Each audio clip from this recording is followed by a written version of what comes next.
Aposentadoria programada é o tema da nossa aula de hoje para você que vai passar no concurso do INSS. Talvez você esteja estranhando, você que está aqui ao vivo agora com a gente, esse horário novo. Eu sei que muita gente chorou, mas a gente vai mudando de acordo com o horário que a gente vai podendo gravar.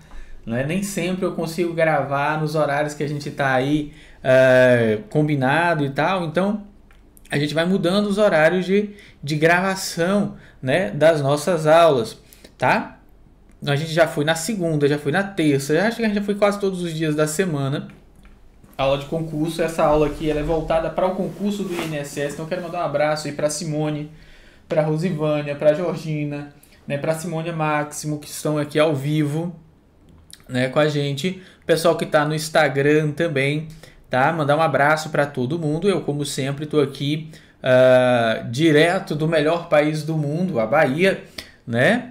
E a gente vai começando aqui hoje. Essa aula ela é teórica, né? Voltada para o concurso do INSS, mas você que está aí me assistindo e é previdenciarista, você que atua com direito previdenciário, você precisa dessa aula para ela te dar a base teórica. Sim, a base teórica para você ser um bom previdenciarista. Eu sempre falo, né, para os meus alunos de prática previdenciária, advogados, quem atua com prática previdenciária, que o mínimo que vocês precisam saber de prática, o mínimo que vocês precisam saber para atuar no INSS como previdenciaristas, né? Previdenciaristas ali ajudando pessoas a concederem benefícios, conseguirem benefícios é o que é cobrado no concurso do INSS.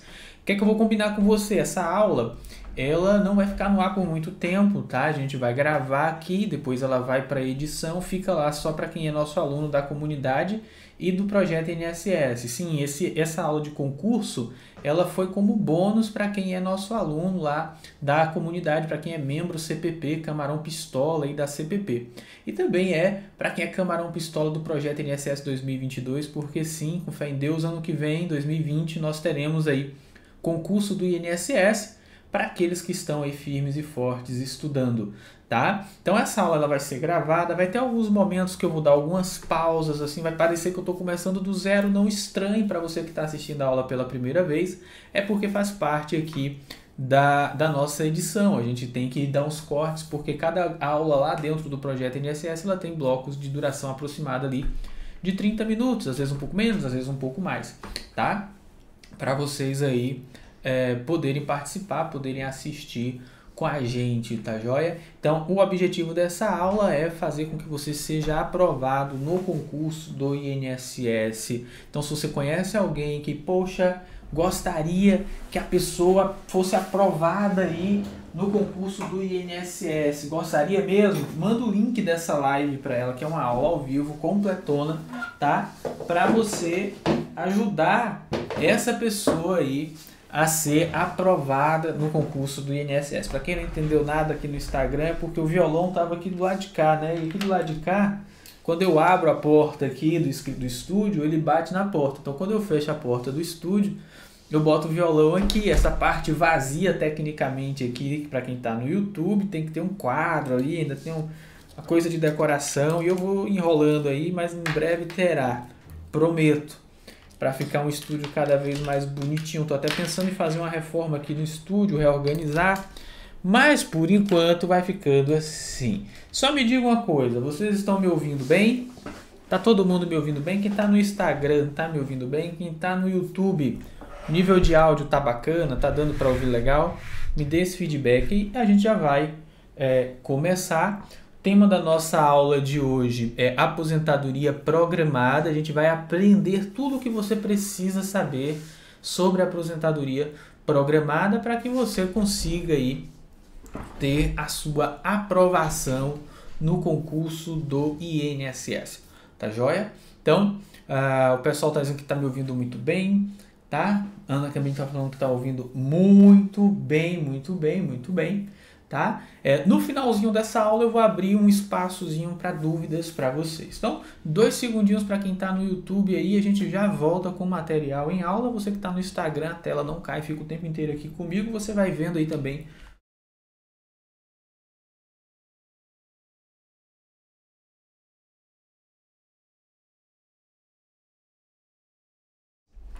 Bem-vindos todos, na aula de hoje vai ser sobre aposentadoria programada, a nova aposentadoria do regime geral de previdência social, do começo ao fim. Depois dessa aula você não vai errar mais nenhuma questão sobre aposentadoria programada e também vai lhe ajudar, você que atua como profissional previdenciarista ou previdenciarista profissional, né, a responder muitas consultas aí dos seus clientes. Bora lá?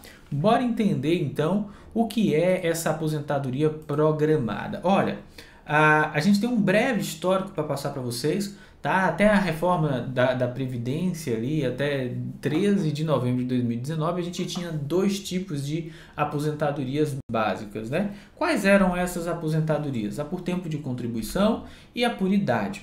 Tá? A por tempo de contribuição, ela não exigia idade mínima, então desde que você alcançasse ali 30 anos de contribuição sendo mulher, 35 sendo homem, você poderia se aposentar independente da idade que você tivesse. Já a aposentadoria por idade, ela não exigia mais do que 15 anos de tempo de contribuição, ela exigia 15 anos de tempo de contribuição, que equivale a 180 meses de carência, tá? E a idade mínima ali de 60 anos para mulher, 65 anos para homem. Alguém pode falar assim, Salomão, mas na aposentadoria por idade tinha cobrança de tempo de contribuição mínimo? Tinha, porque se exigia 180 meses de carência, é porque a pessoa teve que trabalhar pelo menos 15 anos consecutivos pagando o INSS mês a mês, o que também ia dar 15 anos de tempo de contribuição. Tá joia?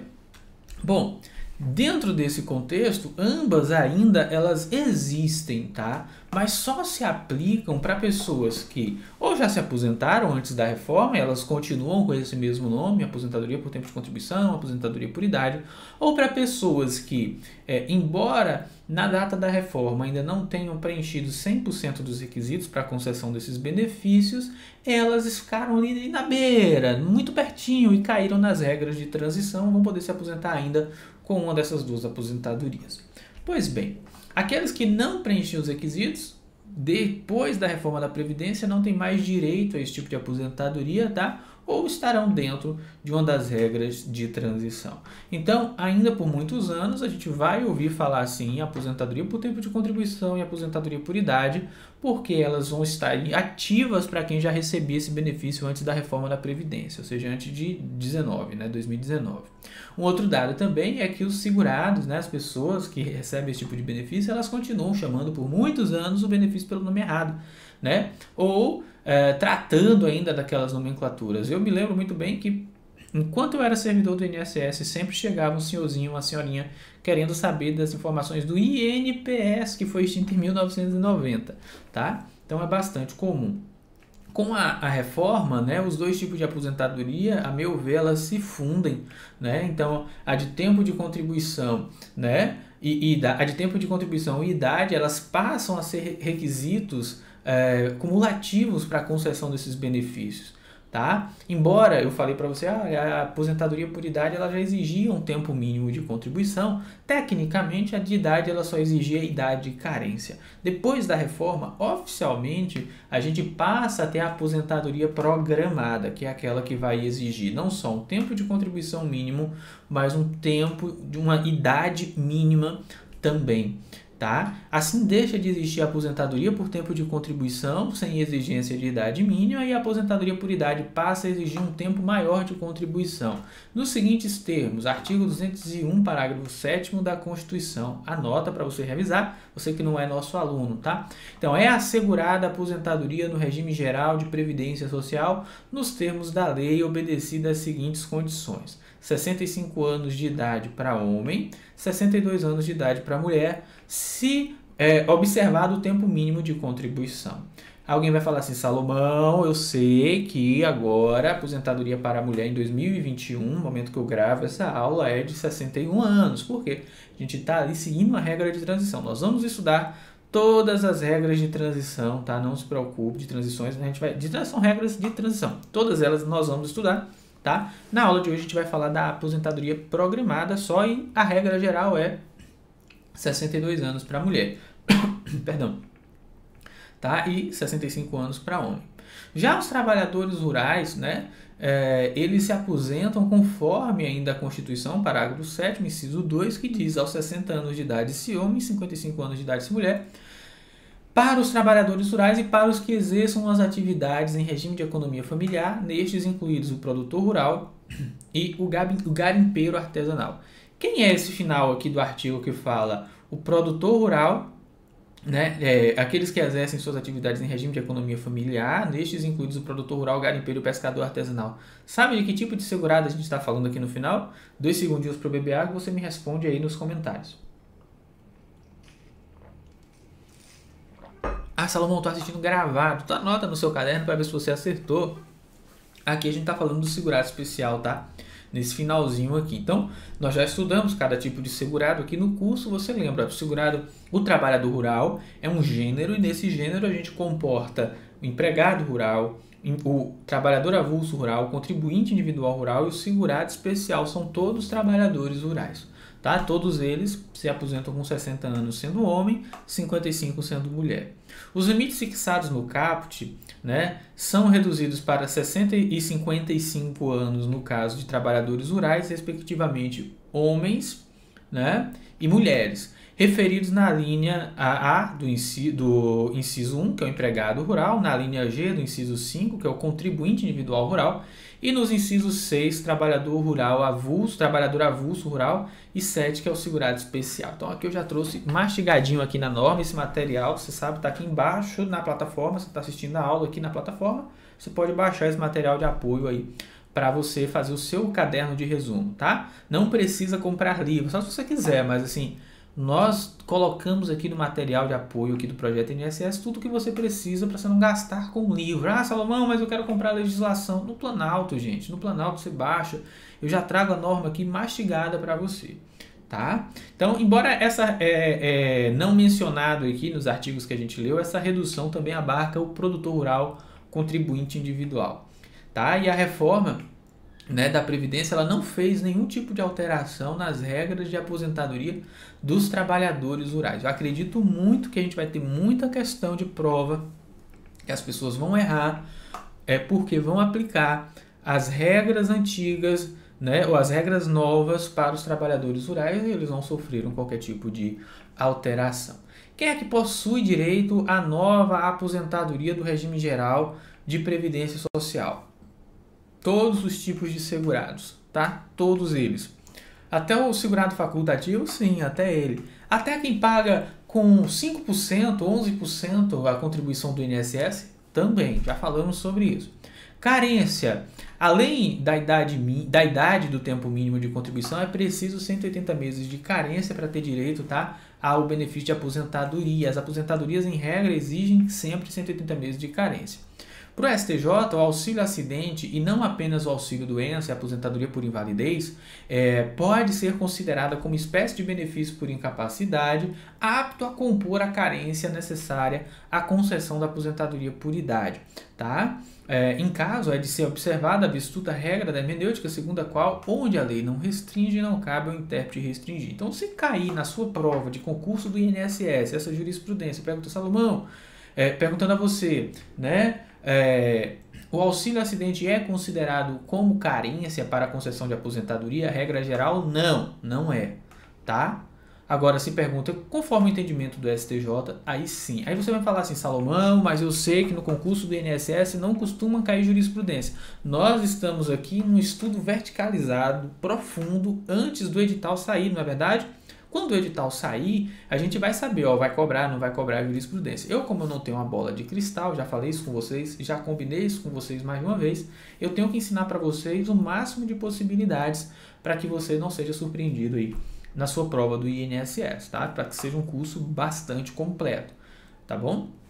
A contagem do auxílio acidente como tempo de carência não é pacífica, tá? Tendo entendimento diverso do próprio STJ e nesse sentido não vai aí, né, considerá-lo como carência. Então é só aquela carta na manga aí para você levar para o dia da sua prova, tá? Então cuidado. A TNU também, né, ela entende que o auxílio acidente não é benefício por incapacidade, antes ela é uma indenização paga ao segurado, que na verdade eu também concordo, é uma indenização, e sendo uma indenização, né, não se encaixa como benefício por incapacidade, portanto, embora tenha decorrido de uma incapacidade, não se encaixa como benefício por incapacidade, tá? E não é capaz de ser contado como carência ali nos termos do artigo 55, inciso 2. Tá joia? E desde maio de 2020, o entendimento do INSS foi alterado, tá? E benefícios por incapacidade contam como carência. Aí aqui é mais uma dessas onde a gente traz para vocês um aprofundamento. E na hora que você pegar o material, por exemplo, você vai pegar o material de estudo, eu tenho que te alertar. Olha, Portaria Conjunta número 12 de maio de 2019. Você precisa estudar? Não. O que é que eu preciso que você saiba aqui desse trecho do nosso material? Porque eu estou trazendo um material completo, mas você é nosso aluno, tá? Você não está sozinho. Então, na hora que você for marcar o material, fala, ó, não cai portaria na prova do INSS. Então, por que está aqui, Salomão? Para que você tenha um material completo. É um bônus. Muita gente que atua aqui, que estuda aqui para o concurso do INSS é previdenciarista, né? Se tiver algum previdenciarista, advogado ou não, que atua como previdenciarista, esse material é importante e aí eu gosto de deixar o material completo. Mas para concurso, toda essa parte de portaria, da portaria aqui, né, conjunta número 12, ela não vai ser cobrada aí na sua prova. O que é que vai ser cobrado na sua prova? O entendimento de que jurisprudencialmente, a carência, o benefício por incapacidade conta como carência, ok? Ok. No INSS não conta, não contava. Agora o INSS passou a aplicar esse entendimento. Como é que vem isso numa prova de concurso? Isso numa prova de concurso vem da seguinte forma. Segundo o entendimento jurisprudencial, benefício por incapacidade é considerado como carência, verdadeiro ou falso. Pode ser considerado como carência, verdadeiro ou falso, verdadeiro. Segundo o entendimento do INSS, não. Joia? Aí se a banca for mais específica e perguntasse assim, o benefício por incapacidade ele é contado como carência pelo INSS desde 2020, pois ele passou a acompanhar o entendimento jurisprudencial, evitando assim judicialização. Seria uma questão muito profunda para um curso de nível médio, mas você saberia. Então, quando a gente está aqui lhe preparando, né, para o concurso do INSS, a gente está te preparando, na verdade, para concursos até de nível superior. É aquela velha dinâmica, né, do treino duro, jogo fácil. Tá joia? RMI. O que é RMI? É a renda mensal, né? Inicial, é o valor que efetivamente o trabalhador vai receber quando tiver o benefício pago na conta dele. Então, qual é a forma de cálculo da aposentadoria programada? Né? O artigo 26, parágrafo 2º da emenda constitucional da reforma diz que o valor do benefício de aposentadoria corresponderá a 60% da média aritmética definida na forma prevista no caput no parágrafo 1º, com um acréscimo de 2 pontos percentuais para cada ano de contribuição que exceder o tempo de 20 anos de contribuição. Tá? É aquela velha história. Tempo mínimo para o homem se aposentar, que a gente está tratando dos homens. Tempo mínimo de contribuição, 20 anos. Isso pós-reforma. 20 anos de contribuição para a aposentadoria programada, que é aquela que leva a consideração idade e tempo de contribuição. 20 anos. Com 20 anos, ele recebe 100% do salário de benefício. Cuidado, meu aluno, salário de benefício não é o valor que o benefício vai ser, de benefício que ele realmente vai receber. Por exemplo, o salário de benefício foi R$2.000. Significa que a aposentadoria de um homem que tem até 20 anos de tempo de contribuição e 65 anos de idade será de R$2.000? Sim ou não? Verdadeiro ou falso? Significa isso? Não, não significa. Por quê? O salário de benefício, bora lembrar, é aquela conta que a gente faz, pega lá de julho de 94 até a data de requerimento, ou até a data de implementação das condições da aposentadoria, até a data que a pessoa vai pedir o benefício. Você soma todos os valores que ele pagou durante esse período, divide pela quantidade de meses desse período, chegamos a uma média aritmética simples. E isso a gente vai chamar de salário de benefício. O salário de benefício, ele é uma base de cálculo, ele é um referencial. Não significa que é o salário de benefício que o trabalhador vai receber. Por que aqui tem esse nome então? Para te pegar na prova, para te esculhambar na hora da prova ali, deixar você confuso. Então, na hora da prova, você tem que saber que o salário de benefício não é o valor de benefício que o trabalhador recebe quando se aposenta ou quando recebe qualquer outro tipo de benefício. Não é a regra. Tá? O homem, ao se aposentar, vai receber 20% do salário de benefício se ele tiver pelo menos 20 anos de tempo de contribuição. Então, ele tem que ter 20 anos de tempo de contribuição para receber 60% do salário de benefício. Entendeu? Quem está ao vivo aí comigo, comenta aí, olha, salário de benefício não é o valor do benefício. Comenta aí para você lembrar, você vai lembrar disso na hora da prova. Tá? E aí, para cada ano que ele for superando os 20 anos, então passei um ano além dos 20 anos, ou seja, 21 anos de tempo de contribuição, 62% do salário de benefício, assim aumentando 2% a cada ano que ultrapassa os 20 anos, até quando ele alcança ali 40 anos de tempo de contribuição, ele vai ter aí 100% do seu salário de benefício. Tá joia? E a mulher? A mulher, ela tem um limite de 15 anos de tempo de contribuição mínimo para ganhar os 60%. Então, ela vai ter ali 15 anos de tempo de contribuição para ganhar 60% do salário de benefício. A partir daí, cada ano que aumenta, ela ganha mais 2%. Cada ano ao mais, além do período básico de 15 anos, ela tem mais 2% do salário de benefício. Então, ela começa aos 15 anos de tempo de contribuição com 60% do salário de benefício. 16 aumentou um ano a mais, né, dos 15, vai para 62% e aumentando assim 2% a cada ano adicional além dos 15, até que aos 35 anos de tempo de contribuição, ela vai se aposentar com 100% do salário de benefício. Tá joia? Tá dando para entender, pessoal? O ritmo de aula tá bacana? Comenta aí para mim, me dê aí essa luz, me diga aí se você tá aí vivo assistindo essa nossa aula. Tá? Responde isso para mim. Ah, Salomão, eu tô assistindo na comunidade, gravado, no conforto do horário que eu acho que fica melhor para mim. Então comenta aqui, Salomão, show de bola a aula, tô gostando da aula. Esse retorno, esse feedback é importante pra gente, tá? Bora lá.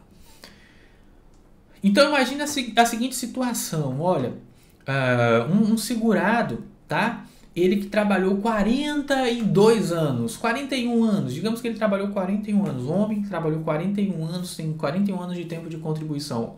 O limite da aposentadoria dele será limitado aos 100% do salário de benefício? Não, é o que prevê aqui o artigo 26, ele não limita, na verdade ele não prevê, né? Não há limitação, então não limita o valor da média, máximo da média do salário de contribuição a 100%, tá? Então, se o salário de benefício dele for R$2.000, mas ele trabalhou 41 anos, ele vai receber 102% do salário de contribuição dele, do salário de contribuição não, do salário de benefício dele. Se era R$2.000, né? 2% ali, aí você vai ter que fazer a conta. Quanto é que é 10? Como é que eu faço essa conta? 10% de 2.000 é 200. 10% de 200 é 1% de 2.000. Não sei por que eu aprendi essa conta assim. Então ele receberia ali R$2.020, depois 2.000, e aí ia aumentando até chegar 100% do salário de benefício. Tá joia?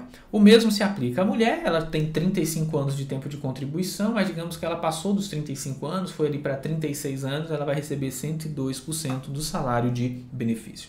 Tá? Esse regramento, essa nova sistemática de cálculo, não se aplica ao auxílio-doença, atual benefício por incapacidade temporária, que vai ser objeto das nossas próximas aulas aí. Tá? Então, o auxílio-doença, ele continua com aquele mesmo regramento antigo, 91% do salário de benefício. O que possibilita hoje, por exemplo, que para muitas pessoas que recebem acima do salário mínimo, eles recebam aí mais no auxílio-doença, no benefício por incapacidade temporária, do que na própria aposentadoria ou aposentadoria por invalidez. Vamos imaginar o seguinte: o segurado ele tem salário de benefício de R$2.000. E aí o auxílio doença dele vai ser R$1.800 um quebrado, porque é 91% do valor do salário de benefício. Se ele se aposenta, ele vai trocar 91% por 60%, se ele tiver até 15 anos, até 20 anos de contribuição se homem ou 15 anos se mulher. Então, normalmente as pessoas que se aposentam por incapacidade, né, temporária, permanente, elas se aposentam com pouco tempo de contribuição. Muito comum isso acontecer. Então, nesse caso, a gente vai ter uma situação estranha, que é um benefício temporário ser maior, ter um maior valor que um benefício permanente. Tá?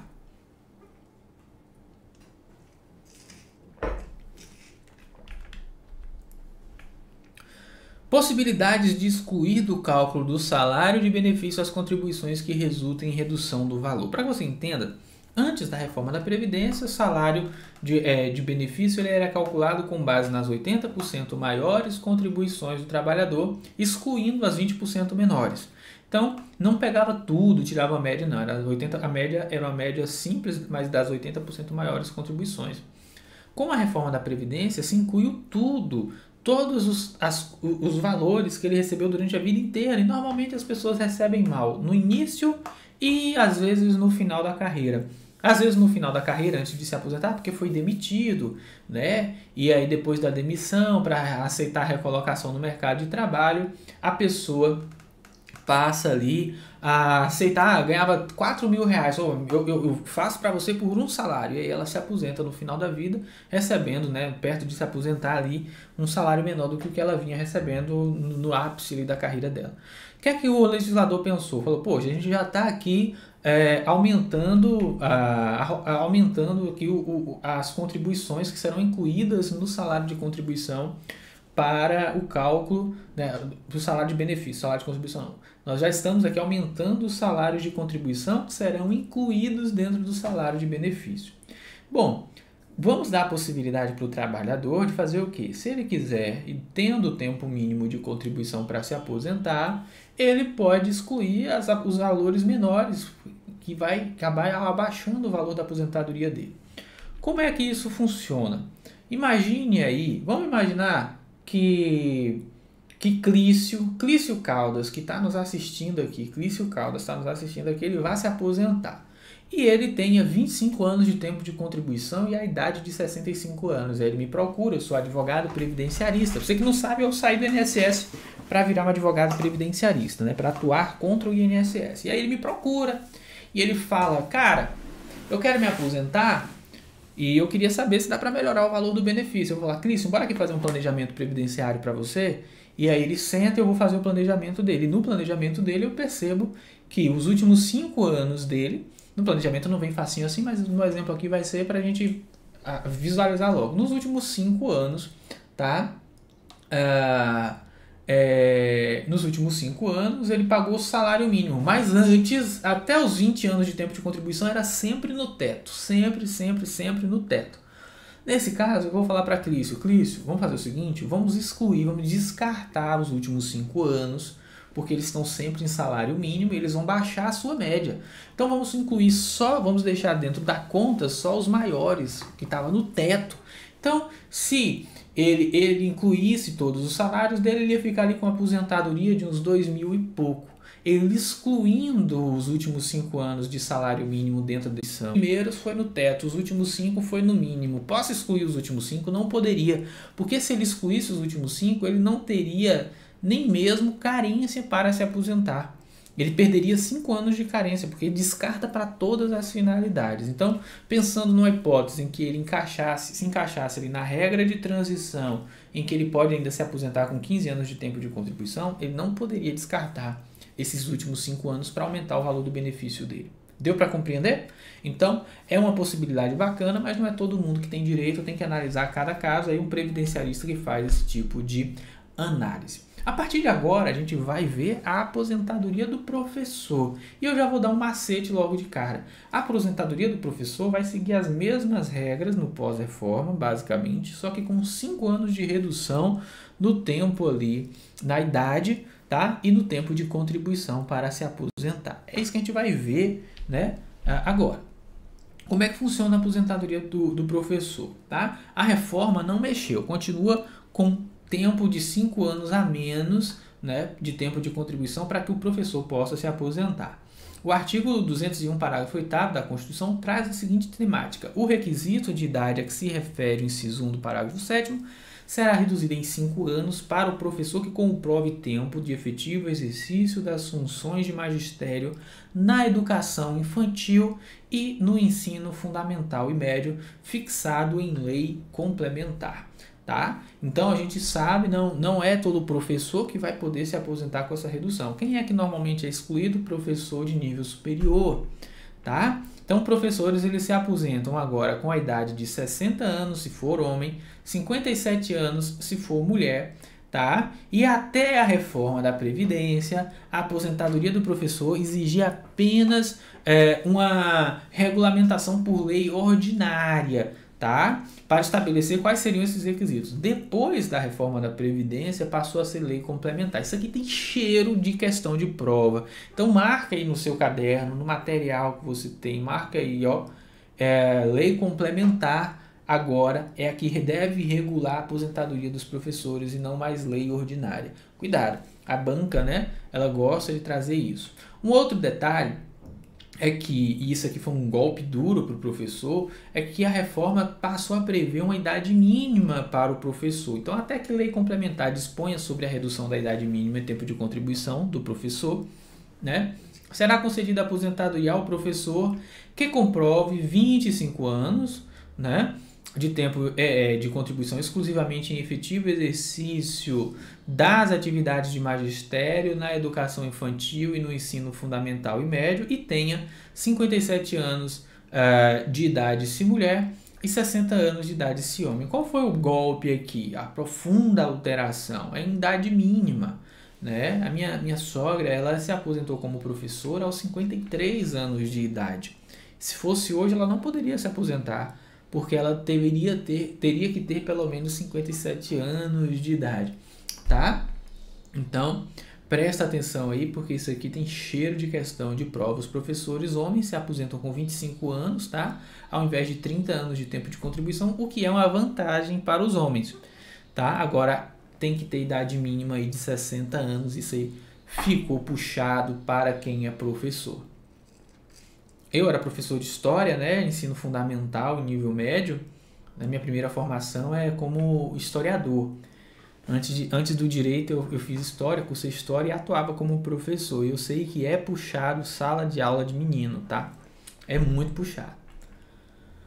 A aposentadoria do professor, gente, ela excluiu, tá, o professor de nível superior desde 1998. Não temos novidade aqui.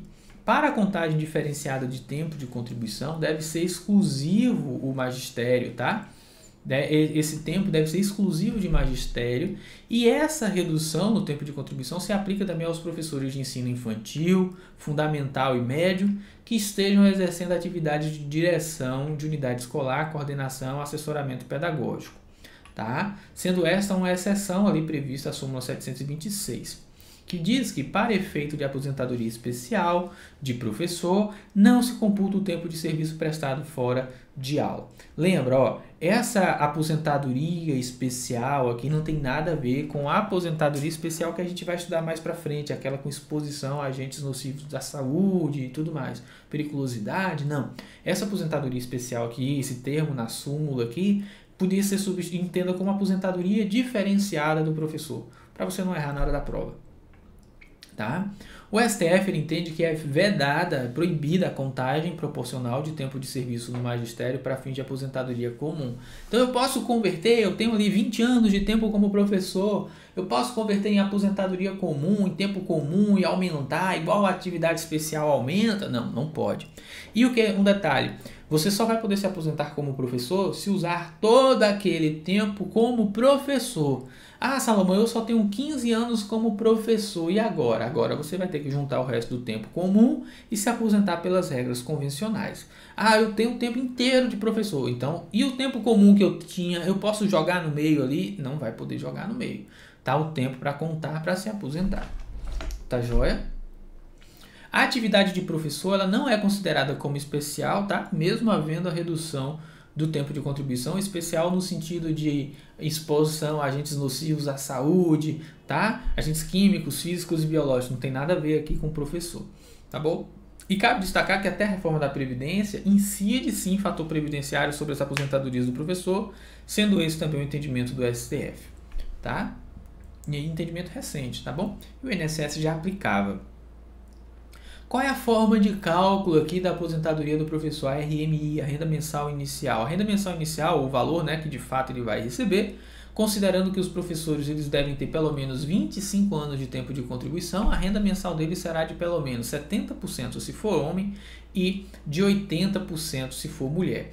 Isso porque, 70% se for homem, porque o homem, regra geral, vamos relembrar, regra geral para os homens, 60% do valor do salário de benefício quando ele tem até 20 anos de tempo de contribuição. Passou disso daí, aumenta 2% para cada ano superior aos 20 anos básicos. E para a mulher? Ele recebe 60% do salário de benefício até 15 anos de tempo de contribuição. Passou de 15 anos de tempo de contribuição, o que se adicionar de tempo de contribuição para cada ano adicional aumenta 2%. É assim que funciona, tá joia?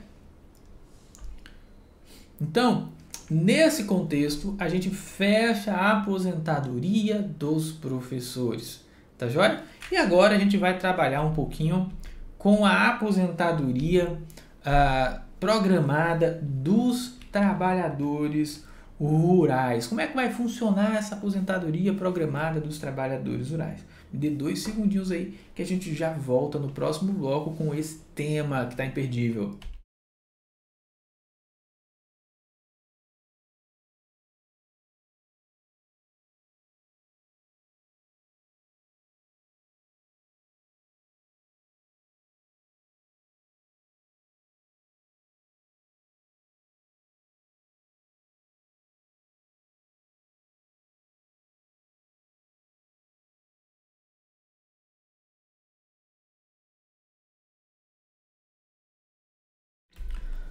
Salomão Boanerges aqui, seu professor de Direito Previdenciário, até a sua aprovação no concurso do INSS. Lembrando que você está aqui no projeto INSS, tem acesso ilimitado até a prova, com garantia de atualização, não importa quando a prova aconteça. Na aula de hoje a gente vai trabalhar com aposentadoria programada dos trabalhadores rurais.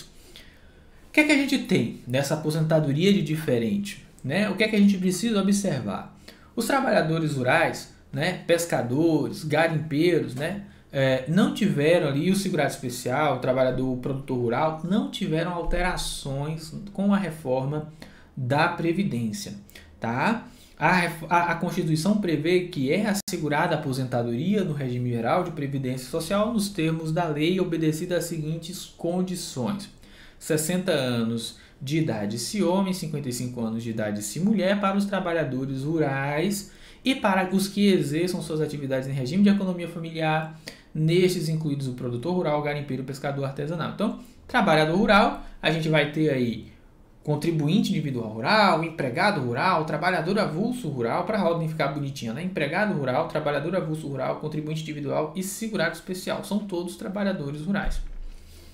Tá? Os limites fixados no caput são reduzidos para 60 e 55 anos no caso de trabalhadores rurais, homens e mulheres, tá? Sendo eles empregado rural, contribuinte individual, prestador de serviço em atividade rural, trabalhador avulso rural e segurado especial. Tá? Então, apesar da 8213, né, a Lei de Benefícios, não falar do produtor rural, né, previsto ali no inciso 5, alinhado ao artigo 11, o entendimento é que a diminuição de 5 anos de tempo de contribuição, de idade, na verdade, para o trabalhador rural, também abarca o contribuinte individual produtor rural. Tá? Muito bem. Qual é a fórmula de cálculo dos trabalhadores rurais, a RMI, da aposentadoria deles? Olha, como vimos, a reforma da Previdência ela não fez alteração nenhuma aí nas regras da aposentadoria dos trabalhadores rurais. Então, a gente ainda aplica, né, o regramento anterior e não aplicamos a eles, aos trabalhadores rurais, a forma prevista de cálculo lá do artigo 26, do artigo 26 da reforma, que é aquela que prevê 60% do salário de benefício para homens ao completarem 20 anos de contribuição pelo menos e 15 anos para as mulheres, né? E 60% do salário de benefício para as mulheres que tiverem 15 anos de tempo de contribuição pelo menos ao se aposentar, adicionando aí 2% para cada ano que superar esse limite mínimo. isso não se aplica aos trabalhadores rurais. Então, dessa forma, os trabalhadores rurais, né, vai ser ainda de acordo com o artigo 50 lá do 8213, a aposentadoria por idade, observado o disposto na seção 3 deste capítulo, especialmente o artigo 33, consistirá numa renda mensal de 70% do salário de benefício, mais 1% deste por grupo de 12 contribuições, não podendo ultrapassar 100% do salário de benefício. Joia? Então, o regulamento, no artigo 56, parágrafo 2º, reforça essa ideia, trazendo que o valor da renda mensal da aposentadoria de que trata esse artigo para o trabalhador rural que contribua facultativamente corresponderá, tá, a 70% do salário de benefício, na forma prevista no artigo 32, com acréscimo de 1 ponto percentual para cada ano de contribuição. Olha, essa é a dinâmica das aposentadorias pré-reforma da Previdência. Como é que era? Todo mundo se aposenta com pelo menos 85% do salário de benefício. Como assim 75% do salário de benefício? 85%? É porque 70% é o basal, todo mundo vai ter, que vai se aposentar. E para cada grupo de 12 meses tem que botar aí mais 1%. Como para se aposentar tem que ter 180 meses de carência? 180 meses de carência equivale a 15 anos, ou seja, 15 grupos de 12 meses, ou seja, mais 15%. Então, na prática, todo mundo se aposenta, todo trabalhador rural se aposenta com pelo menos 85% do salário de benefício. Tá bom, você está me perguntando aí, Salomão, né? Salomão, o que é que acontece se o trabalhador rural ele sempre se aposenta aí com o valor de um salário mínimo? Por que eu tenho que aplicar esse cálculo aqui? Calma, você está confundindo. O salário mínimo ele é fixo se o trabalhador for um trabalhador rural segurado especial. E há exceção, mas a regra é que o segurado especial se aposenta com salário mínimo. Só que nem todo trabalhador rural é segurado especial e vai precisar dessa dinâmica aqui. Tá joia? Então, presta atenção aí nesses detalhezinhos, porque esses detalhes fazem muita diferença aí na hora da sua prova. Né? Aproveitando a participação da Carla aqui, ela falou assim, estão falando que não vai ter concurso do INSS. Carla, fala que não vai ter concurso do INSS desde que o INSS foi criado. Falavam isso em 2011 quando eu fiz, falavam isso em 2008 antes de mim, falavam isso em 2003 antes de mim, falavam isso em 2016, em todas essas épocas nós tivemos concurso do INSS, não vai ser diferente esse ano que vem, tá bom? E se não tiver ano que vem vai ter depois, se não tiver depois vai ter depois, mas vai ter que ter. Tá joia? Mas eu acredito muito no concurso do INSS agora, 2022. Ó, vale lembrar, né, que trabalhador rural é gênero e engloba o empregado rural, o contribuinte individual prestador de serviço em atividade rural, trabalhador avulso rural, segurado especial. Tá? E um detalhe, a averbação de tempo de serviço rural não contributivo não permite majorar o coeficiente de cálculo da renda mensal de aposentadoria, tá? Por idade previsto no artigo 50 da Lei 8.213, tá? O STJ possui o mesmo entendimento, tá? Que o posicionamento também é o mesmo da TNU, tá joia? Fator previdenciário, tá, gente? Em regra, não é aplicado na aposentadoria por idade, tá? Salvo para elevar o valor do benefício. Vamos lá, aposentadoria do trabalhador rural versus carência. Para efeitos do disposto no parágrafo 1º desse artigo, o trabalhador rural ele deve comprovar o efetivo exercício da atividade rural, ainda que de forma descontínua, no período imediatamente anterior ao requerimento do benefício, por tempo igual ao número de meses de contribuição correspondentes à carência do benefício pretendido, ou seja, 180 meses. Ele deve demonstrar a carência, ele precisa provar que ele trabalhou mês a mês na roça por 180 meses, para sim ter o benefício concedido. Para fins de comprovação do tempo de labor rural, o início de prova material deve ser contemporâneo, ou seja, o documento ele deve ser produzido na época e não agora. Ah, fiz o documento ali agora, vai valer como prova no INSS? Não, não vai valer como prova no INSS, fez agora, vai valer a partir de agora, mas não daquela época toda. É isso que a TNU está entendendo aqui e é o entendimento que o INSS aplica. Para a concessão da aposentadoria por idade de trabalhador rural, O tempo de exercício de atividade equivale à carência e deve ser aferido no período imediatamente anterior ao requerimento administrativo ou à data de implemento da idade mínima, tá?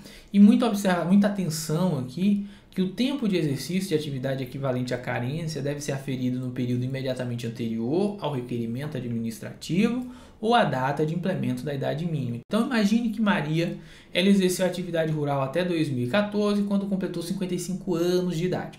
E por desconhecimento não fez o requerimento no INSS. Em 2016 ela se mudou, ela deixou de ser trabalhadora rural e foi para morar na cidade. Só em 2021 ela faz o pedido de aposentadoria.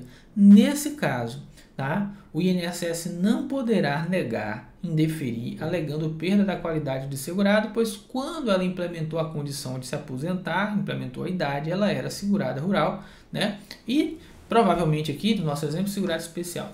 O que é que a gente está trazendo aqui? Olha, o trabalhador rural, ele deve permanecer trabalhando na atividade rural até completar a idade de se aposentar. O que normalmente acontece também quando ele vai fazer o requerimento do benefício, da entrada no requerimento. Então, nesse caso do nosso exemplo aqui, Maria, ela fez 55 anos, já tinha 55 anos de idade, já tinha 15 anos de roça, lá em 2014. E por desconhecimento, ela não requereu a aposentadoria. Se ela for pedir hoje, em 2021, o INSS vai olhar para trás e vai olhar assim, pô, em 2014, ela já tinha idade? Vai falar assim, já tinha. Já tinha tempo de roça, 15 anos, 180 meses de carência? Também já tinha. Ah, então vou conceder o benefício.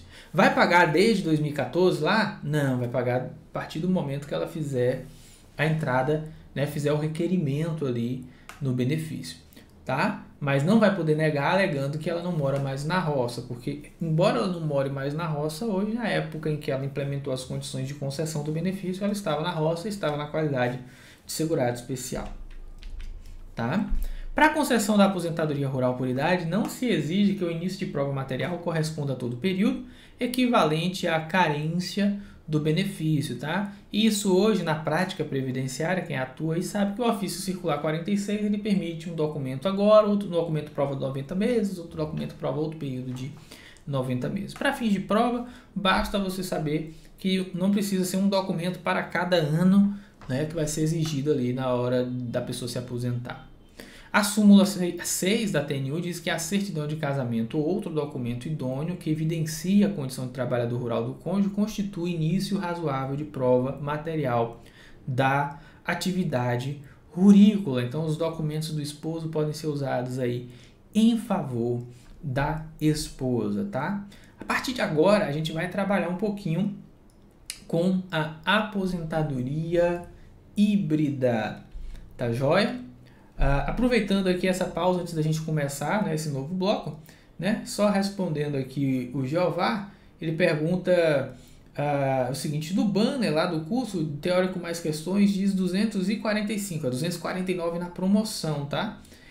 Mas para pagar aparece o preço de 197. 197 se você comprar isolado. Se você comprar os dois juntos, clica no banner dos dois juntos que você vai comprar de 394 por 249. Tá bom, Jeová? Quem quiser ser aluno nosso aí no projeto INSS e destravar todas as aulas aí do conteúdo do curso.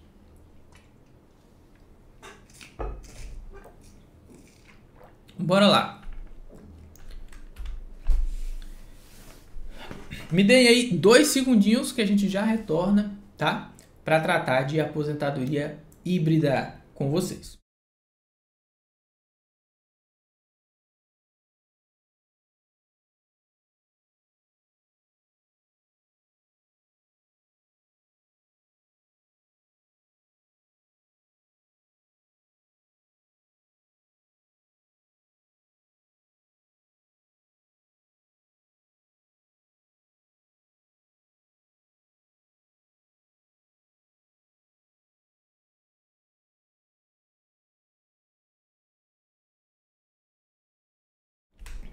Salomão Boanerges, sou professor de Direito Previdenciário. Agora a gente vai tratar aqui de aposentadoria híbrida, né? O que é aposentadoria híbrida?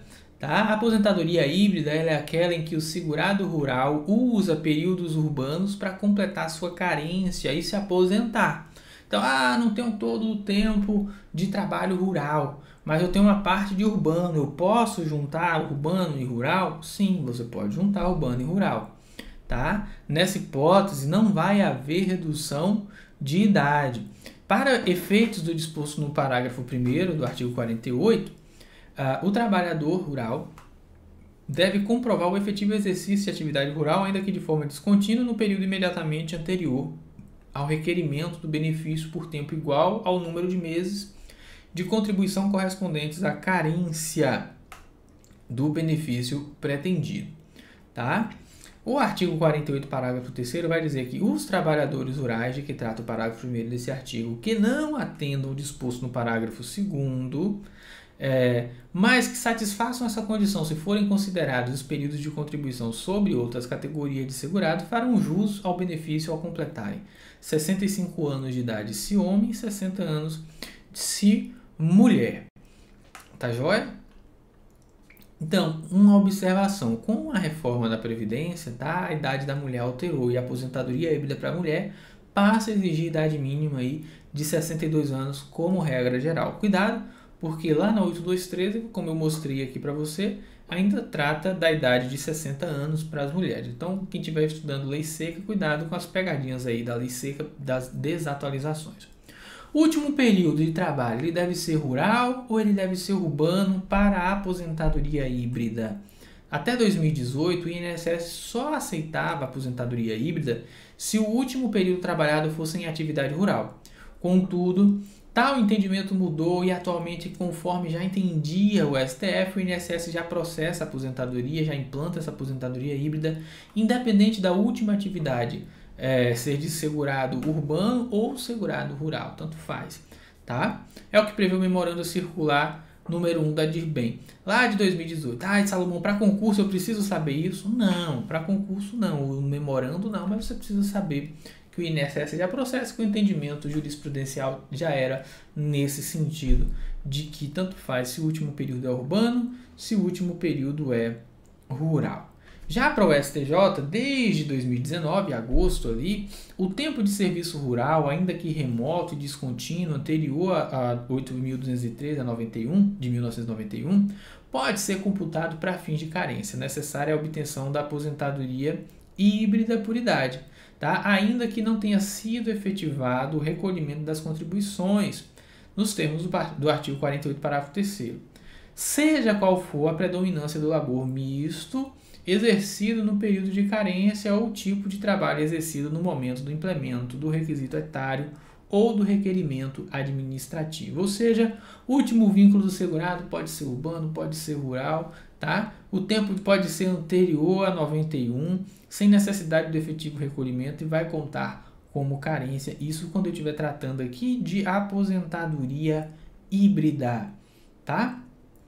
Qual é a possibilidade que a gente tem de somar tempos rurais com o urbano? O artigo 57 diz que os trabalhadores rurais, aqui é só repetição, mas para você fazer a leitura dentro do artigo, que não atendam, os trabalhadores rurais que não atendam ao disposto no artigo 56, mas que satisfaçam essa condição se considerados os períodos de contribuição sobre outras categorias de segurado, farão jus ao benefício ao atenderem os requisitos definidos nos incisos 1 e 2 do caput. Tá? Hipótese em que não há redução de idade, vale frisar. Tá? A gente já viu que o INSS passou a aceitar que o último período seja de atividade urbana ou rural, tanto faz. Tá? Agora a gente vai tratar um pouquinho da aposentadoria híbrida e o tipo de atividade antes da DER. Né? O disposto neste artigo aplica-se ainda que, na oportunidade do requerimento da aposentadoria, o segurado não se enquadre como trabalhador rural, tá? Então, veja aí, presta atenção, né? Olha que detalhe bacana. O próprio regulamento já trouxe aqui, ó, no artigo 57, parágrafo 2º, que tanto faz se o último período é urbano ou rural, tá bom? E respondendo a Tati aqui, a gente está ao vivo para todo mundo, tá? A gente grava as aulas do projeto INSS para todo mundo, independente de você ser aluno ou não, se é um camarão penetra, tá aqui assistindo, não pode investir para comprar o curso completo, assiste com a gente aqui toda semana que tem aula ao vivo gratuita para você. Depois essa aula sai do ar e fica exclusiva para quem é aluno do projeto INSS, tá? O tema 131 da TNU diz que para a concessão de aposentadoria por idade híbrida ou mista, tá?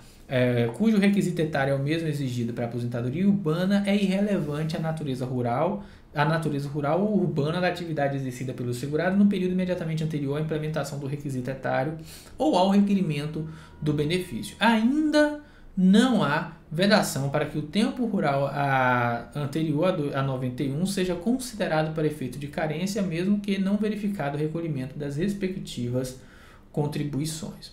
Tá? Então, quando a gente está tratando de aposentadoria híbrida, o período remoto, aquele antes de 1991, ele vai ser considerado tanto para tempo de contribuição quanto para tempo de carência. Tá? E como é que a gente calcula aqui essa aposentadoria? Bom, atualmente é feita a média aritmética simples, né, de 100% das contribuições do período básico de cálculo, de julho de 94 para cá, para apuração do salário de benefício. Então, após isso, aí aqui na aposentadoria híbrida segue a dinâmica das aposentadorias normais, tá?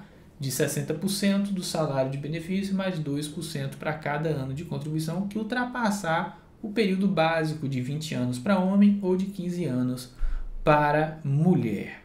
Tá joia? Então, se excedeu 15 anos para mulher e homens filiados até 15 de novembro, 15 anos para mulher e 20 anos para homem, se exceder, que passou aí de 15 de novembro. Não, vou voltar aqui, que eu estou misturando aqui, ó. Que exceder 15 anos para as mulheres e homens filiados até 12 de novembro de 2019. Aqui, deixa eu melhorar esse slide aqui, porque na prática, tá? Deixa eu achar aqui. Oi. Ok. Para as mulheres, aqui, ó, 15 anos para as mulheres, tá? Não tá certo. 15 anos, aqui no caso a gente está tratando das aposentadorias híbridas, tá? Então, às vezes embola, é tanto conteúdo, né? Que exceder 15 anos para as mulheres e homens filiados até 15 de novembro de 2019 e 20 anos para homens filiados a partir de 13 de novembro de 2019. Na verdade, não. Eu já entendi porque é que eu estou achando estranho. É isso aqui, ó. Pra vocês não errarem na prova. Pera aí. Pronto. Para as mulheres, tá?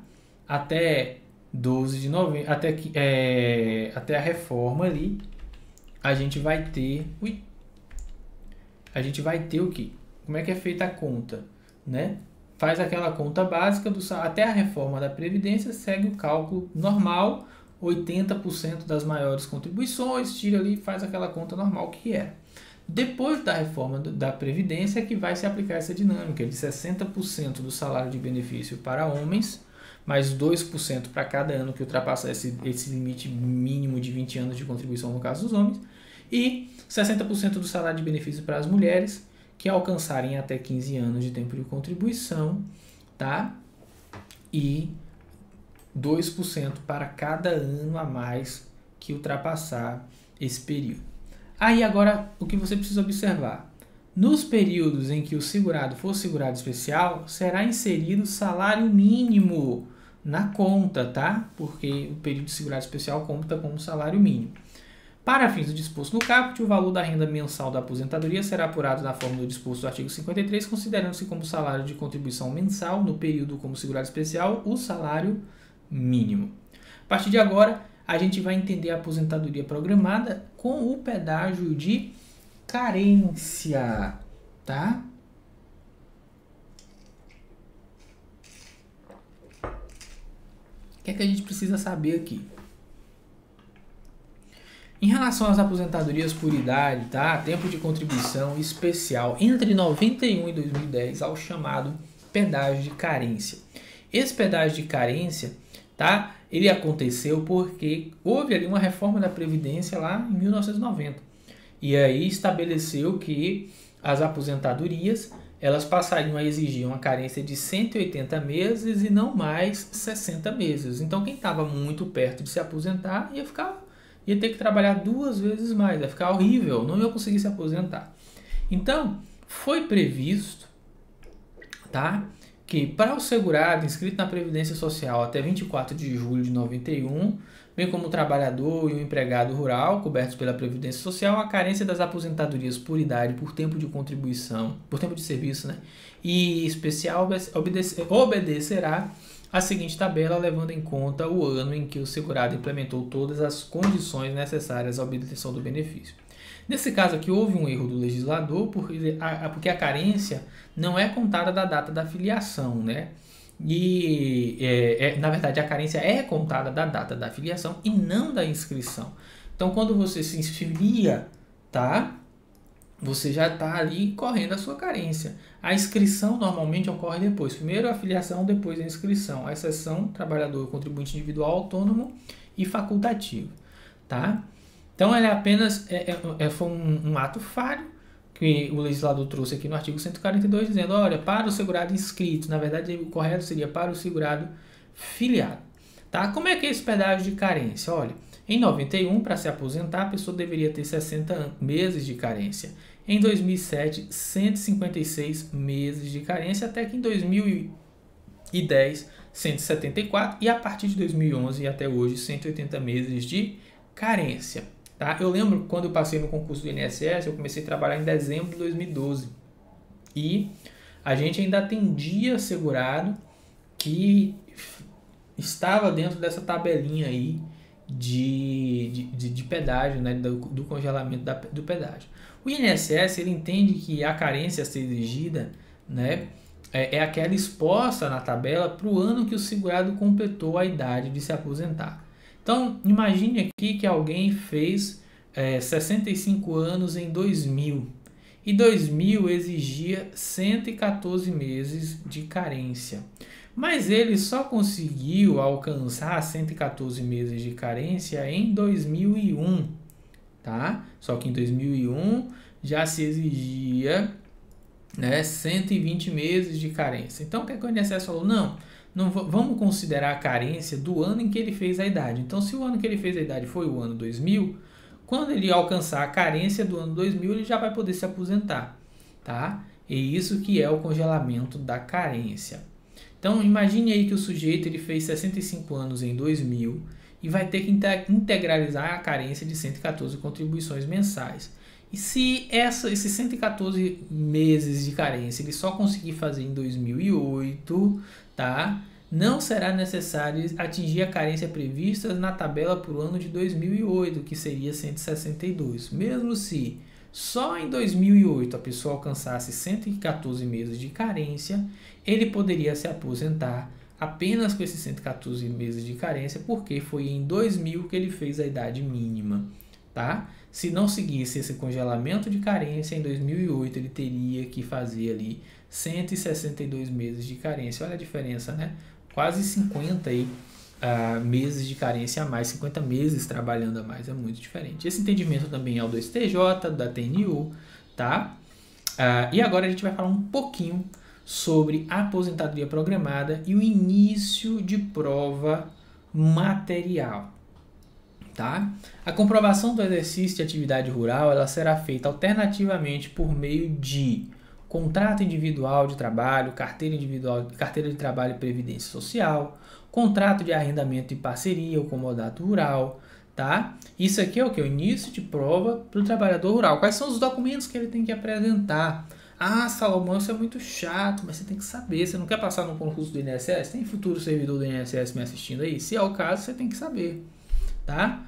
Declaração de aptidão ao PRONAF, provavelmente a gente vai atualizar isso daqui, porque vai mudar, né, a declaração de aptidão ao PRONAF, não vai ser mais aceita. Bloco de notas do produtor rural, tá? Que mais?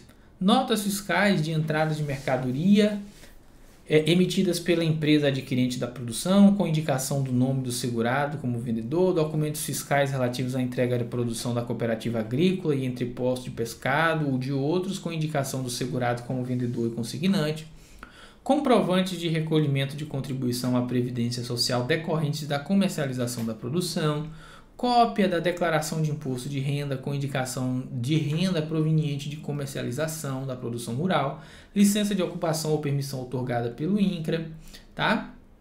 Todos esses são documentos que a gente pode apresentar, que o segurado pode apresentar para comprovar que era trabalhador rural e se aposentar.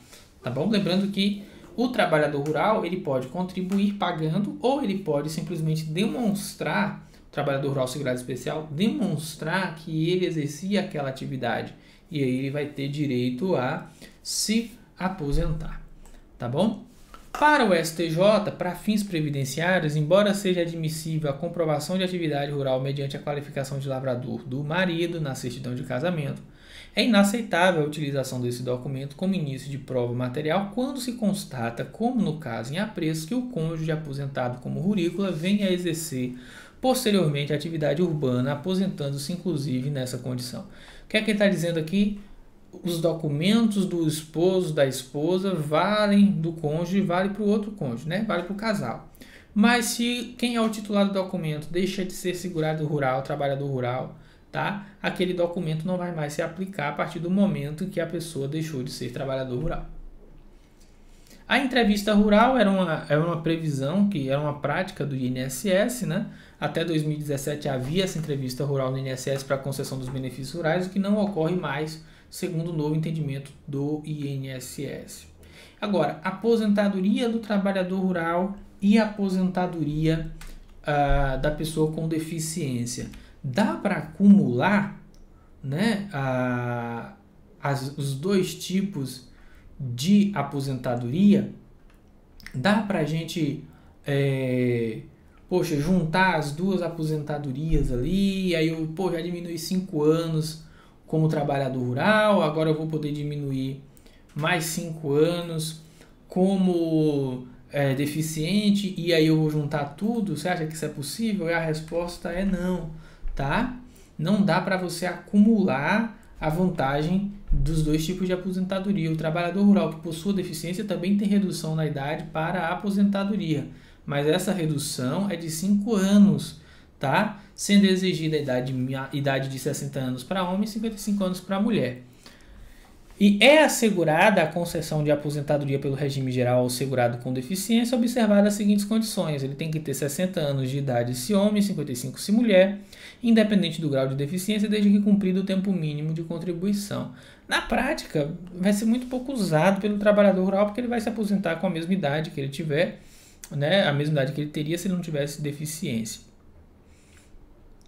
E a aposentadoria do trabalhador rural e o período de atividade rural anterior a 91. Nesse instante, nos blocos anteriores, nós estudamos a aposentadoria híbrida. Na aposentadoria híbrida, preste bastante atenção, na aposentadoria híbrida, o tempo de atividade rural anterior a 91 conta para carência. Essa não é a regra, essa é uma exceção dentro da aposentadoria híbrida. A contagem anterior a 91 ela exige cuidado, a contagem de carência, né? O tempo de serviço será comprovado na forma estabelecida no regulamento, compreendendo, além do correspondente às atividades de qualquer das categorias de segurados, mesmo que anterior à perda além do correspondente às atividades de qualquer das categorias de segurado de que trata o artigo 11 dessa lei, mesmo que anterior à perda da qualidade de segurado.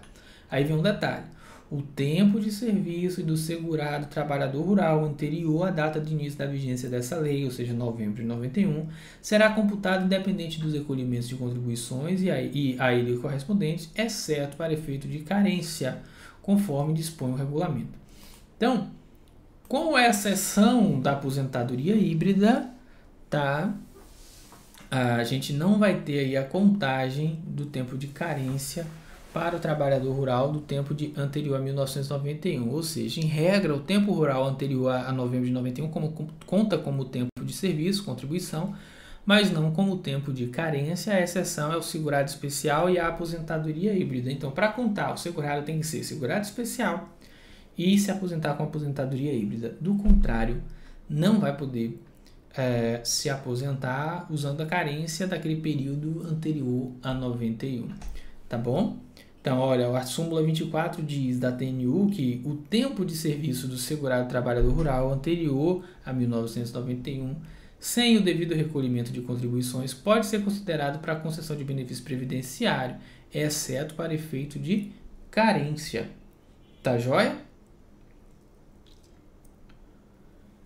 E aplicando o princípio do tempus regit acto, a prestação do serviço rural por menor de 12 a 14 anos, até o advento da Lei 8.213 de 91, devidamente comprovado, pode ser reconhecido para fins previdenciários. Então, é possível sim a aposentadoria do trabalhador rural por menor de 12 a 14 anos. Na prática, o INSS não vinha concedendo esses benefícios a menores de 16 anos, mas tem uma ação civil pública que é carinhosamente chamada de Ação Civil Pública Tim Maia, de 2019, que obrigou o INSS a mudar esse entendimento.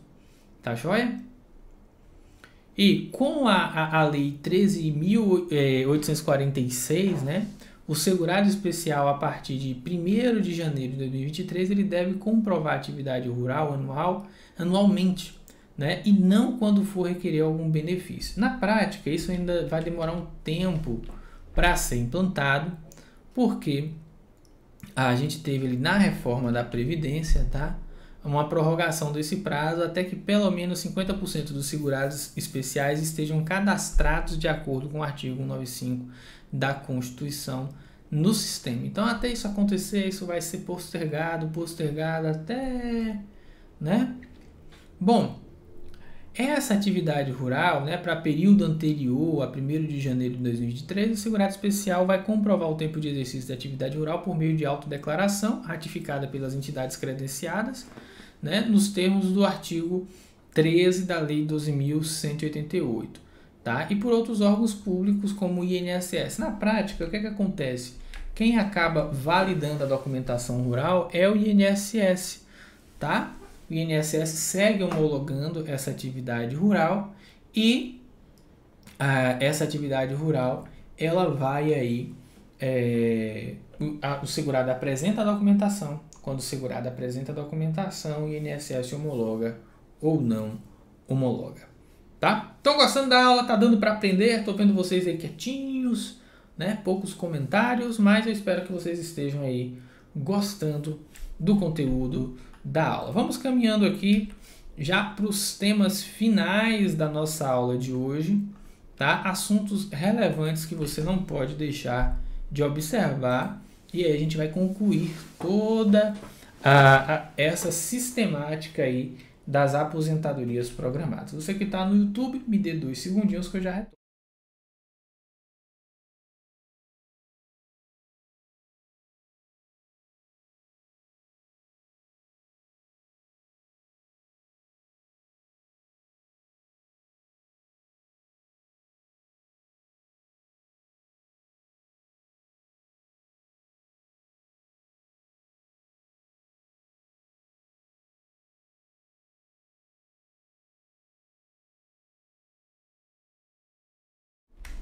Bora lá, voltando aqui, Salomão Boanerges, sou professor de Direito Previdenciário.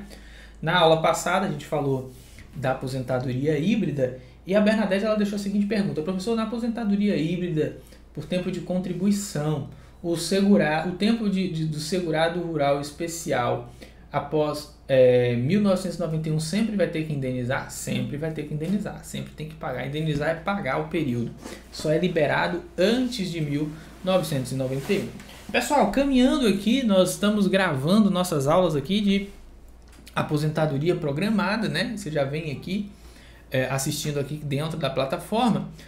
Vamos falar dos temas finais aqui, daquilo que você não pode deixar de fora para gabaritar toda a questão que vier sobre esse assunto na sua prova, tá? Ó, aposentadoria versus valor superior ao mínimo, né, do segurado especial. Então, a aposentadoria superior ao mínimo, com valor superior ao mínimo. Em regra, tá? Até a reforma, o segurado especial apenas se aposenta por idade, não por, a não ser que ele contribua, né, de forma facultativa ou voluntária.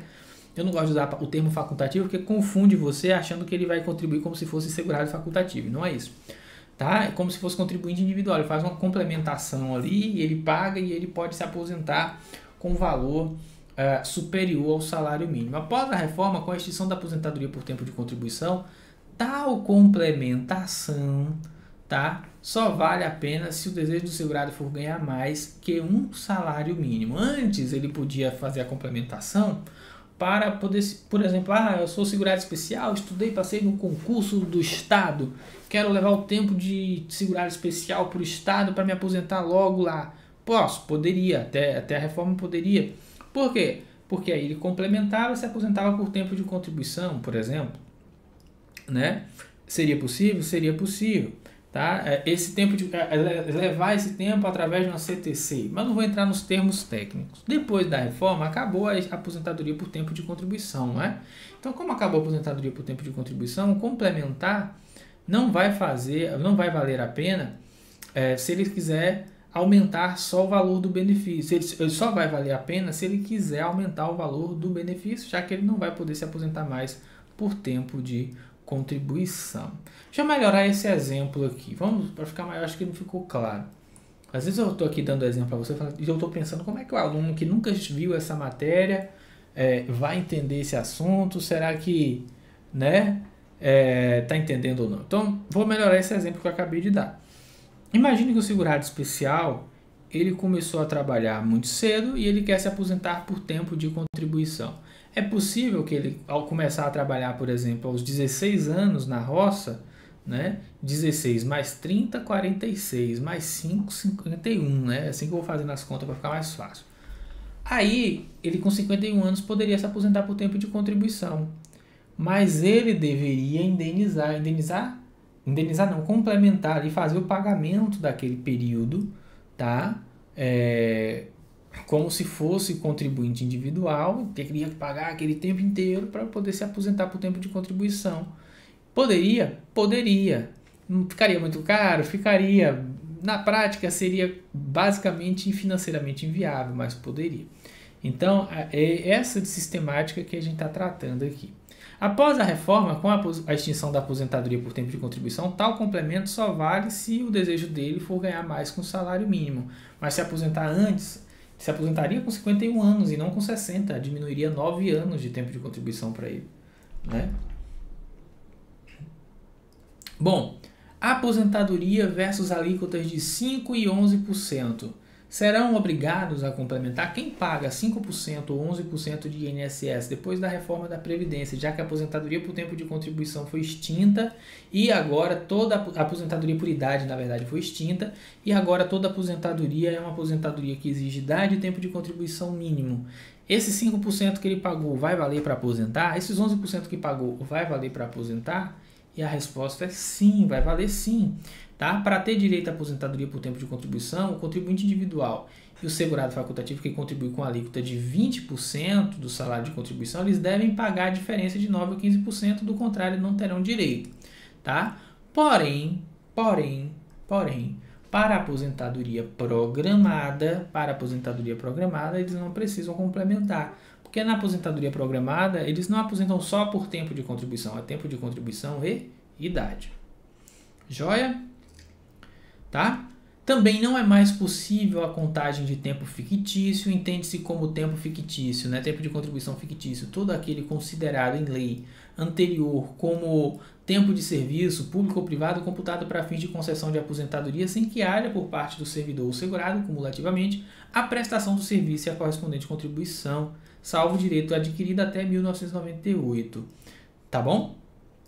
Me dá um exemplo, professor, de tempo fictício, aquelas licenças prêmios, aí a pessoa não tira a licença, continua trabalhando, aquilo contava em dobro para ela, isso não é mais possível. Só se a pessoa já tiver direito adquirido. Em relação à nomenclatura das aposentadorias, a lei de benefício ainda traz a aposentadoria por tempo de serviço, mas trata atualmente da aposentadoria por tempo de contribuição. E a aposentadoria por tempo de contribuição também foi extinta e agora é a aposentadoria por idade programada. Tá? Então, cuidado aí com as terminologias trazidas pela legislação. Qual é o conceito de tempo de contribuição? Considera-se tempo de contribuição o tempo correspondente aos períodos para os quais tenha havido contribuição obrigatória ou facultativa ao regime geral de previdência social, dentre outros. O tempo de contribuição, até 13 de novembro de 2019, era contado data a data, desde o início da atividade até a data do desligamento, considerados além daqueles referidos no artigo 19c. Tá? Depois da reforma, a gente está contando o tempo de contribuição de forma diferente. Até a reforma da Previdência, diferente do que ocorre com a contagem do período de carência, que sempre retroage para o primeiro dia do mês que o segurado iniciou a atividade laboral, o tempo de contribuição era, do verbo não é mais, contado a partir do momento em que ocorria a filiação ao regime geral. Então, começou a trabalhar dia 1º, né, e trabalhou até o dia 5, contava 1, 2, 3, 4, 5 dias de tempo de contribuição. Agora não. Trabalhou um dia no mês, pagou, digamos que ele trabalhou um dia no mês e ganhou R$1.000, R$2.000 por aquele único dia de trabalho. Teve contribuição no valor de salário mínimo, pelo menos. Mesmo que ele trabalhou um dia só, vai contar como se fosse 30 dias de contribuição. Tá? Qual é a nova forma? A contagem do tempo de contribuição se iguala à contagem de carência. Antes era data a data, então agora se o segurado trabalhar um dia apenas no mês e recolher sobre o mínimo, contará como 30 dias de contribuição. Isso na prática é uma contagem fictícia, que em tese é proibido, mas passou aqui, né? As competências em que o salário de contribuição mensal tenha sido igual ou superior ao limite mínimo serão computadas integralmente como tempo de contribuição, independente da quantidade de dias trabalhados. Tá? Isso aplica-se a partir da reforma. Antes da reforma, segue a mesma dinâmica que seguia anteriormente. Bom, quais são os períodos contados como tempo de contribuição? A contribuição efetuada por segurado que tenha deixado de exercer atividade remunerada, que eu enquadrasse como segurado obrigatório da Previdência Social. Tá? Então ele está contribuindo ali como facultativo, né? A contribuição em que o segurado tenha recebido, o tempo em que o segurado tenha recebido salário maternidade, o tempo de licença remunerada, desde que tenha havido desconto de contribuição, o tempo em que o segurado tenha sido colocado em disponibilidade remunerada pela empresa, desde que tenha havido desconto de contribuições, o tempo de atividade patronal ou autônoma exercida anteriormente a Lopes, que é a Lei 3.807, lá de 1960, desde que tenha havido indenização, a atividade na condição de empregador rural, desde que tenha havido contribuição e indenização no período anteriormente. Tá? O exercício de mandato eletivo federal, estadual, distrital ou municipal, desde que tenha havido aí contribuição na época apropriada e que este não tenha sido contado para fins de aposentadoria por outro regime de previdência social. Tá? Também o tempo de licença, afastamento ou inatividade sem remuneração do segurado empregado, inclusive o doméstico, e o intermitente, desde que tenha havido contribuição na forma prevista no parágrafo 5º do artigo 11, e o tempo em que o segurado contribuinte individual e o segurado facultativo tenham contribuído. Tá? E será contado ainda como tempo intercalado de recebimento de benefício por incapacidade, né? Será contado tempo intercalado, de recebimento de benefício por incapacidade na forma disposto no inciso 2 do artigo 55, tá? Exceto para efeito de carência. E a gente já estudou que a ação civil pública impõe ao INSS que conte esses benefícios por incapacidade como período de carência, né?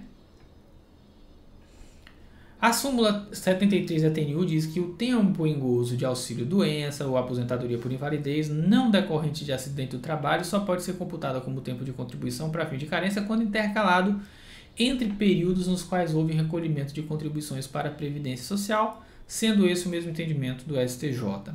Tá?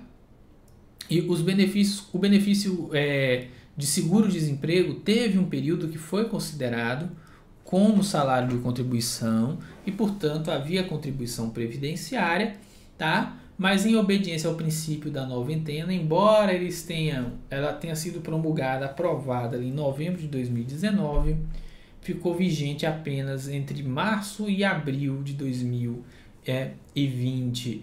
Então, a data final de vigência da MP 905, que não foi convertida ali em lei, aí caducou. Mas assim, se a prova perguntar o seguro-desemprego já foi considerado como salário de contribuição, como tempo de contribuição. Verdadeiro ou falso? Verdadeiro. Já foi. Não é mais. Tal medida faz diferença, tá, na manutenção da qualidade de segurado e a contagem de tempo de contribuição e carência. Tá joia? Contagem recíproca.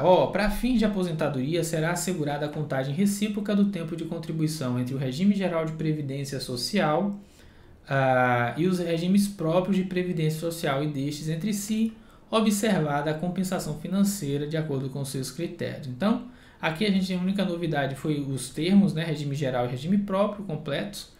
E o que é que é essa contagem recíproca? É o tempo que você contribuiu para o INSS, quando você passar no concurso, você vai levar esse tempo lá para o regime próprio daquele concurso específico. Qual é a contagem recíproca dos militares? Ela também passou a ser prevista. O tempo de serviço militar, né, e o tempo de regime geral ou regime próprio terão contagem recíproca para fins de inativação militar ou aposentadoria, e a compensação financeira será devida entre as receitas de contribuição referentes aos militares e as receitas de contribuição dos demais regimes. Tá? A inserção, né, do parágrafo 9º do artigo 201 da Constituição fará com que o INSS passe a considerar o tempo de contribuição dos militares como carência, o que não ocorria até então, ainda que já fosse considerado como tempo de contribuição. Era o que previa a IN 77 em Instrução Normativa. Não será computado como período de carência o tempo de serviço militar. Não cai IN na sua prova. Eu estou trazendo aqui só para você entender como o INSS aplicava isso. Todavia, esse entendimento do INSS é derrubado judicialmente, uma vez que a TNU tinha sentido diverso. Tá? Então, o sujeito entrava no judicial e aí ganhava, enfim. E aí acabava ficando aquele lenga-lenga. Aposentadoria versus justificação administrativa. A comprovação do tempo de serviço para fins desta lei, inclusive mediante justificação administrativa ou judicial, observado o disposto no artigo 108, só produzirá efeito quando for baseada em início de prova material contemporânea dos fatos, não admitido prova exclusivamente testemunhal, exceto na ocorrência de motivo de força maior ou caso fortuito, na forma prevista no regulamento. Tá? Significa dizer o quê? Que eu só vou ouvir testemunha no INSS ou só vou considerar uma prova testemunhal se eu tiver um início de prova material, um documento que demonstra, né, aquele início ali do que está sendo alegado pelas testemunhas. Esse é o entendimento do STF, contemporâneo dos fatos, está sendo exigido desde 2019. E para que se comprove o tempo de contribuição, gente, é necessária a apresentação de um início de prova documental, salvo motivo de força maior ou caso fortuito, né? O conceito legal de caso fortuito ou força maior está aqui no artigo 142 do regulamento, parágrafo 2º. Caracteriza motivo de força maior ou caso fortuito a verificação de ocorrência notória, tais como incêndio, inundação ou desmoronamento que tenha atingido a empresa na qual o segurado alega ter trabalhado, devendo ser comprovada mediante registro da ocorrência policial, feita em época própria ou apresentação dos documentos contemporâneos dos fatos e verificada a correlação entre a atividade da empresa e a profissão do segurado. Tá? Então, o que é que acontece? Salomão, o segurado perdeu o documento, foi força maior, caso fortuito, registrou, teve boletim de ocorrência, né? Teve ali a correlação, aconteceu um desabamento, uma enchente naquele ano, fui lá, fez o BO para comprovar, não fez, vai ter que apresentar documento. As anotações que apostas ali pelo empregador na carteira profissional, ela não geram presunção juriette de jure, mas apenas juris tanto. O que é isso, Salomão? Juriette de jure, presunção absoluta que não admite prova em contrário. Juris tanto, presunção relativa ou condicional que, resultante do próprio direito, embora por ele estabelecida como verdadeira, admite prova em contrário. Tá? Já a súmula 225 diz que não é absoluto o valor probatório das anotações da carteira profissional.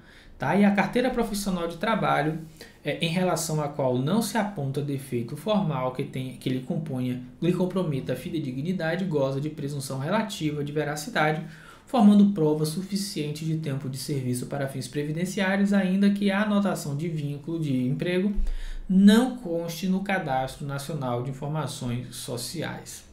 Joia? O que é que a gente tem aí? Ó, a carteira de trabalho é um documento ótimo, vai demonstrar sim a atividade ali do trabalhador. Ok. Ela é absoluta? Não. O INSS pode contestar, tá? Essa carteira de trabalho. Tá joia? Agora, se não tem nada que desabone aquela carteira de trabalho, não tem por que o INSS pedir um novo documento se aquela carteira tá válida. Vamos tratar agora da data de início do benefício. Tá? A aposentadoria programada ela será devida ao segurado empregado, inclusive o doméstico, a partir da data de desligamento do emprego, quando requerirem até essa data ou até 90 dias depois dela. Então, olha, o segurado pediu demissão hoje, saiu do emprego, foi botado para fora.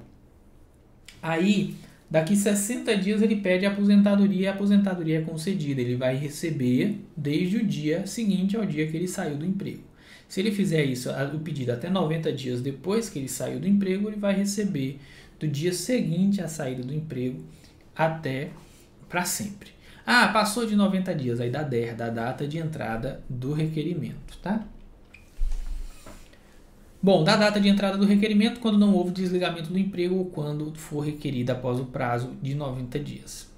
Para os demais segurados, sempre da data de entrada do requerimento, tá?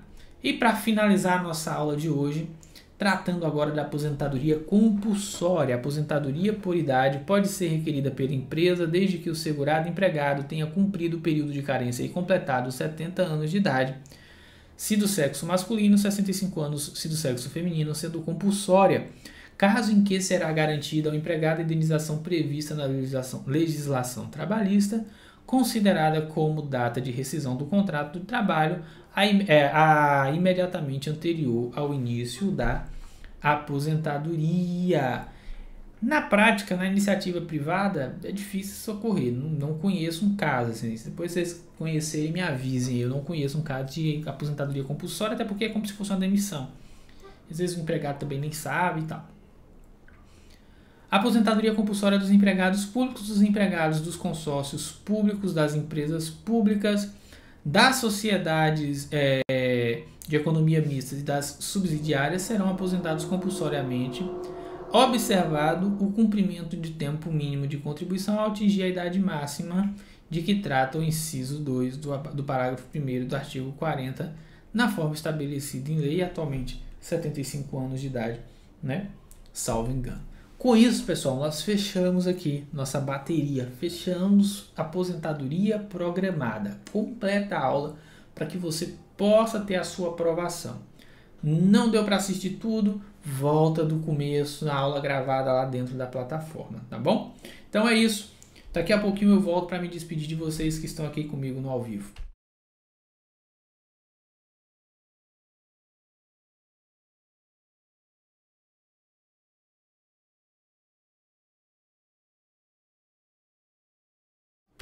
Espero que vocês tenham gostado dessa aula completa.